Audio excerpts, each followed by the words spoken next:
Hello everyone, and welcome back to another battle guide video for Warhammer 3 Mortal Empires. Now before I get started, I just want to say don't forget to hit that like and subscribe button down below there, and definitely let me know down in the comments what you guys think of the video. Your support and feedback definitely helps out myself and the channel quite a bit, so definitely help me out there so I can continue making better content for you guys as we continue on with this channel. And just before kind of get going here, if you guys are wanting more battle tips for other factions, don't forget to check out the other battle guide videos that I have on the channel so far. And I will have a link to the battle guide playlist available for you at the end of this video so that you can just click on that and it'll take you directly to the other playlists. But anyway, so today I will be going over Slaanesh. Now, Slaanesh's units can be kind of difficult to manage effectively on the battlefield due to the overall play style of Slaanesh. And if you are unfamiliar with, or struggling when playing as Nikari or Sigvald for that matter, both legendary lords and their respective factions rely mainly on kind of getting the enemy to massively rout by the means of kind of like shock and awe battle tactics, and also reducing the enemy leadership quite rapidly on the battlefield. Really pairs really well together by just kind of doing everything at once and kind of making that perfect combination so the enemy just kind of instantly routs. Now, because of that, many of their damage dealing units such as Cavalry and Chariot units unfortunately do not perform well when they actually get into melee. Really, they perform really well when they get their initial charge, and then when they actually get stuck in melee, they stop really performing very well. Mainly because the Medieval 2 style of cycle charging just doesn't pack the same punch that it does in Medieval 2 and Warhammer in general, really, but specifically in Warhammer 3. And so, because of that, we just have to find another way to make these units and tactics work. So at the end of this video, I will be showcasing a small skirmish here, so you guys can actually see what I am about to talk about, and so you can actually see it live and be able to kind of just see how everything kind of comes together. But without further ado, let's dive in and go over how we can make Slaanesh's units effective on the battlefield. Now, Slaanesh's units overall arguably offer some of the fastest and deadliest Cavalry and Chariot units so far in Warhammer 3 due to their base speed, charge bonus, and in-battle abilities that kind of vary just depending on which unit you are using, and I will showcase some of these abilities later on in the video. If we just briefly go over them, I mean, you can see here their charge bonus 46, their speed is 100.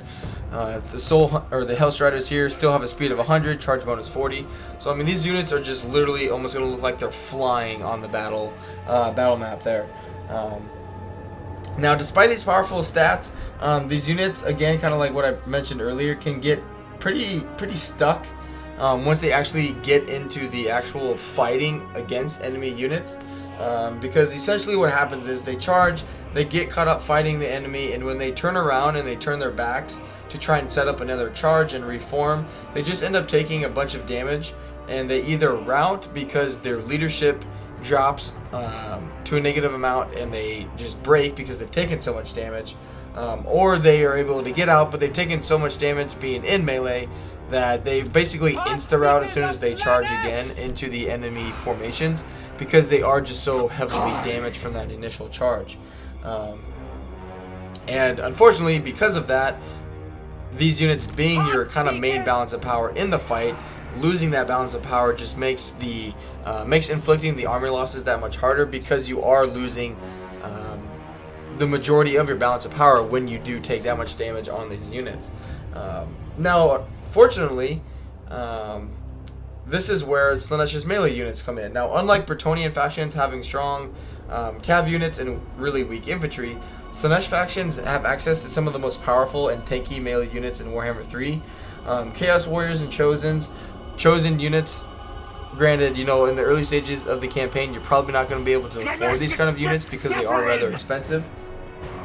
But even basic Marauders can be very useful at holding the line against the enemy. But before I go any further into explaining like how to really do all this, let's go a little more in depth on the roles that each unit actually provides in the battle, and explain more in detail the pros and cons of the Slaanesh melee and flanking units. So really what it kind of boils down to for Slaanesh are two kind of like main categories of units. Basically your first category is going to be your flanking and damage dealing units.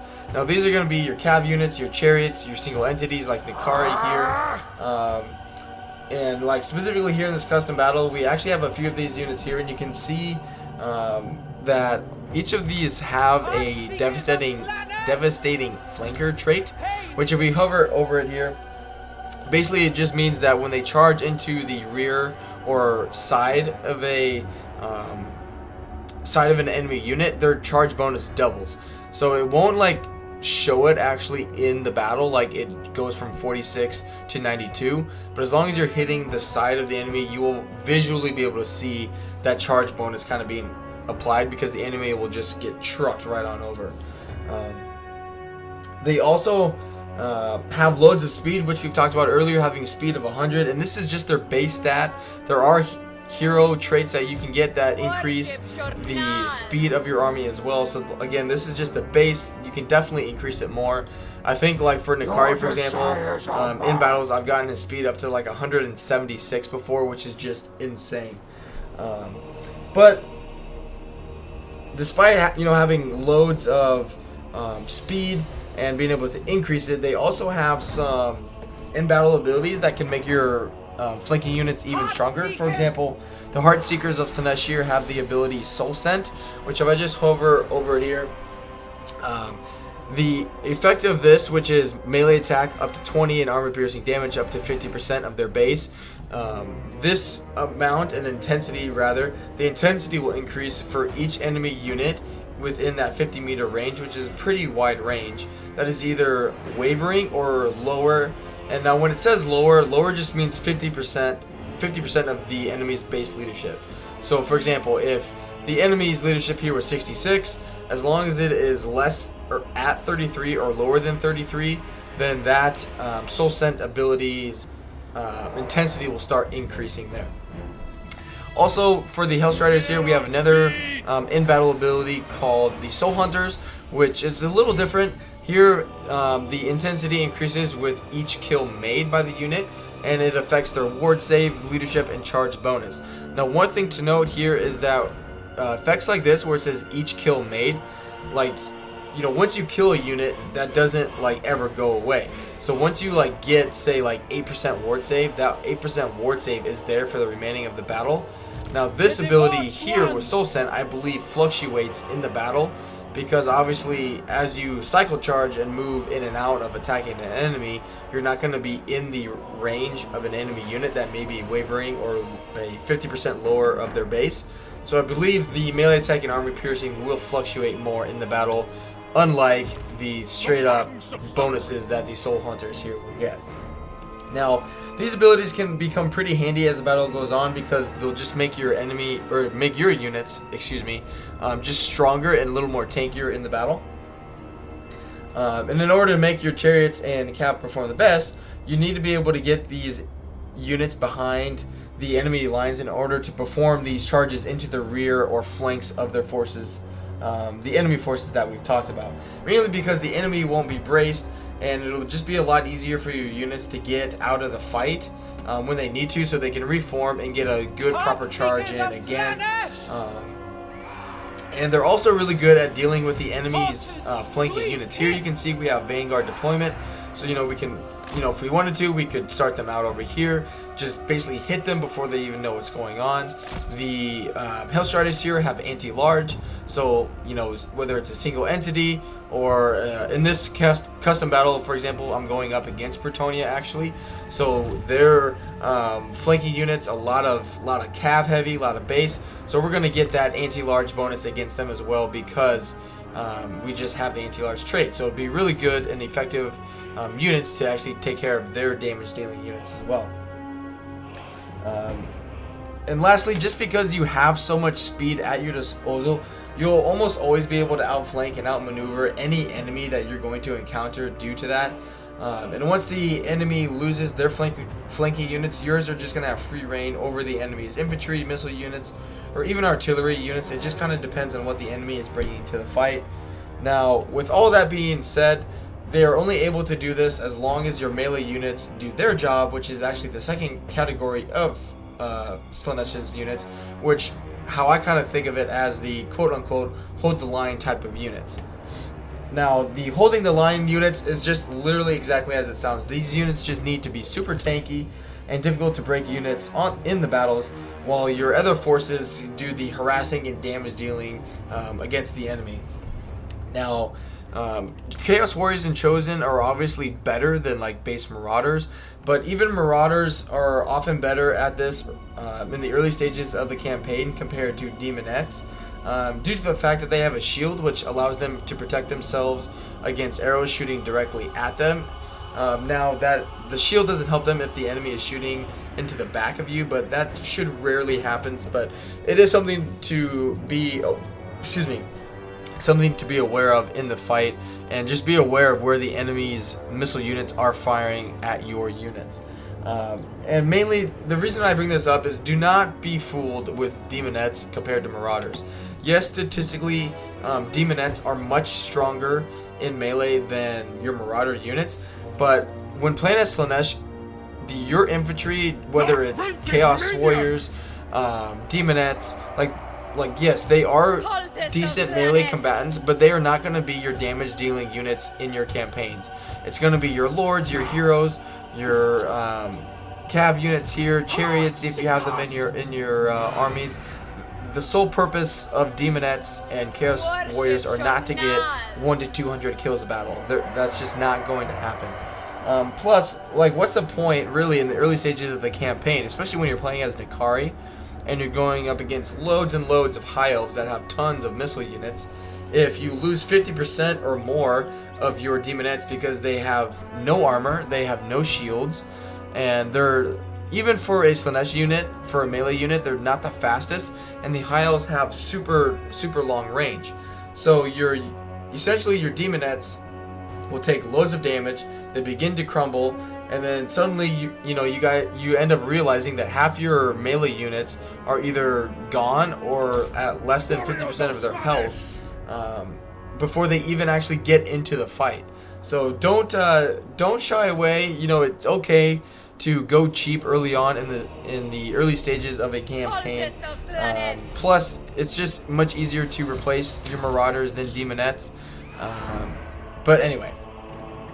So basically, just save yourself some heartache. Go cheap, upgrade to Chaos Warriors when you can afford to, and just save Demonettes for a later stage in your campaign there. Now, as you progress further into your campaign, again, you will eventually gain access to Chaos Warriors and Chosen, which really is just kind of the perfect addition to Slaanesh's flanking and damage dealing units. They have loads of armor, they have a shield here as you can see on their stat lines, and also they have the defender trait, which if we just hover over that, it literally tells you what they're good at. They're really good at holding the enemy down in melee, just buying time for the rest of your army to do the flanking, the damage dealing. So they're just really super tanky. Plus with a melee defense of 54 base, that's really good. Plus having the Mark of Slaanesh provides increased physical resistance. If I just hover over that again, they're immune to psychology. They have the Strider attribute, which allows them to ignore speed and combat penalties. Among going across various terrain, and plus getting the extra 10% physical resistance just helps them be tankier mainly, and that's really the sole purpose of your melee units. You just need them to be as tanky as possible so your other units can just constantly be doing damage to the enemy. Now there's just one more thing that we need to talk about in this video, and that's what role your lords and heroes and magic have on the battlefield. Now, these will basically just help to amplify the tactics that we've already talked about in the video, with the melee units holding the line, your chariots or cavalry. Sorry, I keep mispronouncing that. Your cav units doing the flanking and damage dealing. And lords can also be really useful in the fact that they can disrupt enemy lines and draw the attention of missile fire, because most of your lords will be very large entities having large amounts of mass, large amounts of speed, high damage dealing. So when you're playing on basically any difficulty, the enemy is going to look at this target and be like, shit, like we need to take care of him like now.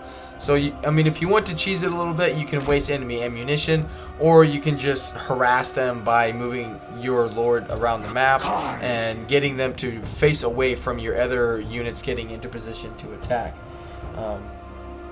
Your lords are also very capable fighters, excuse me, who can become mortis engines when a enemy's leadership falls below 50% of their base or is routing, making them very powerful in the ability here called Soul Siphon, which it has a effect range of 35 meters, which isn't too bad.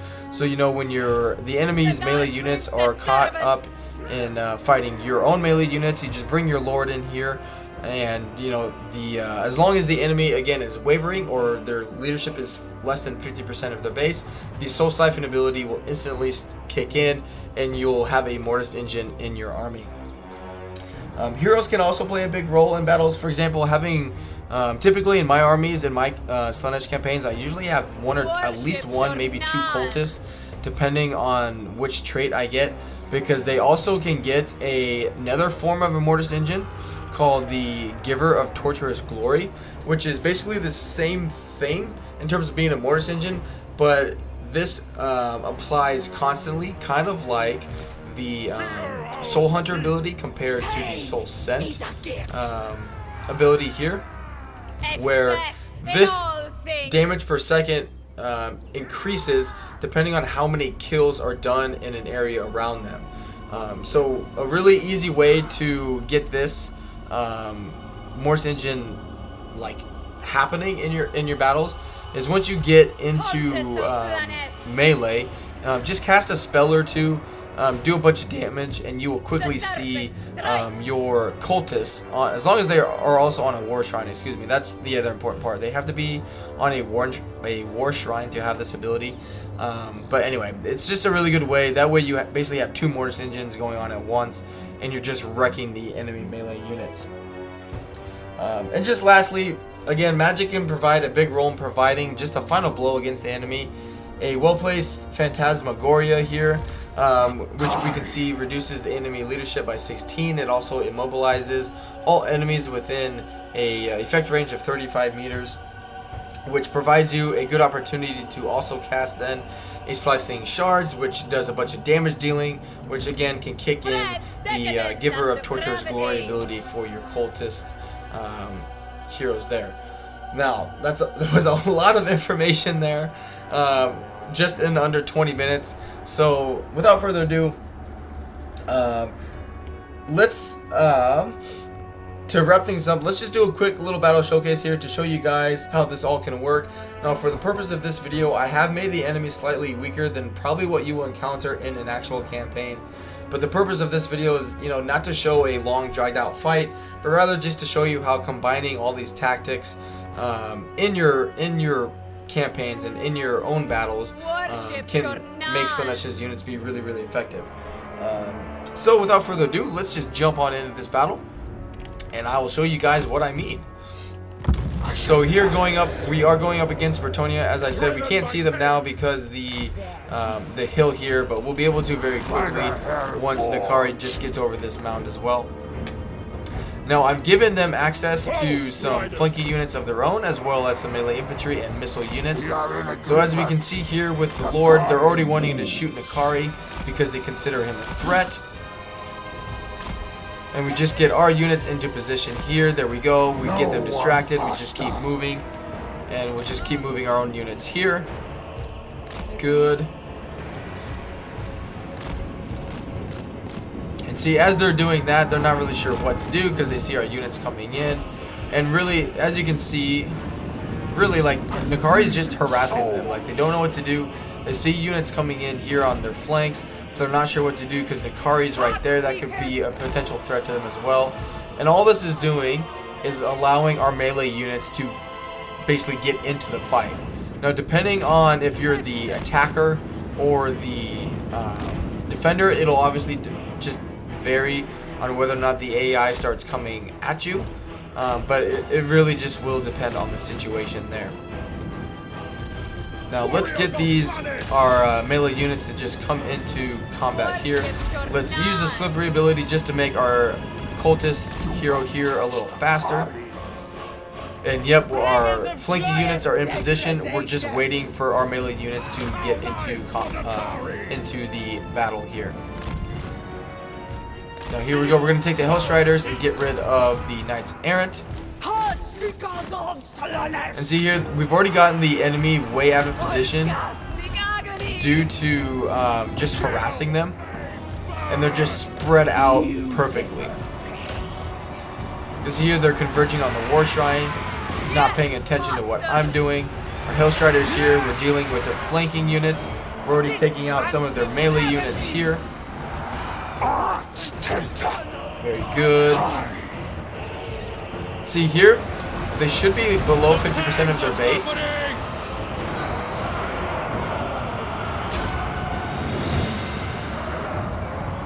Good. Got rid of their melee unit. Let's get another one of their missile units taken care of.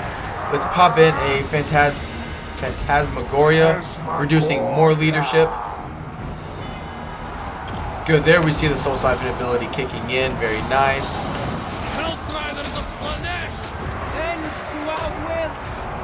Very, very nice. We can debuff the enemy here, making him weaker. But as you can see here, they have almost probably 60 to 70% of their units, but they're already breaking because we were able to inflict and utilize our magic to make them insta-rout. Now let's get our flanking units out so we can perform another charge. But I know things happen there pretty fast, which it does tend to happen in a Slaanesh battle. So it's just something to be aware of. Like, things will happen very quickly. So it's really important to keep just tabs on what's going on. But as you can see here too, he's providing, we got 46% intensity, so it's not as much of a Mortis Engine as he could be, but he's still providing that Mortis Engine effect against the Lord here and the melee units caught against our own melee units. Agreed. This will do. And for time's sake, I'm just going to triple speed it here because we got the enemy here where we want them. Let's just use some finish up some abilities here, and there's how we do it. So again, I know that happens sort of fast, but if you go and rewind, you saw we brought up the melee units, we kept the enemy distracted with our Lord, we got our flanking units in position, and then once the enemy just really didn't know what was going on, we just converged on them all at once and took care of them that way. But hope you guys enjoyed the video. Don't forget to hit that like button and subscribe to the channel if you are looking for more Total War content. And definitely don't forget to let me know down in the comments what you guys thought of the video. If there's anything I missed out, something that you guys would want me to do next in terms of a battle guide, just don't be afraid to let me know down there in the comments. But thanks again for all your guys' support, and I will see you guys again soon for the next video or live stream. Bye.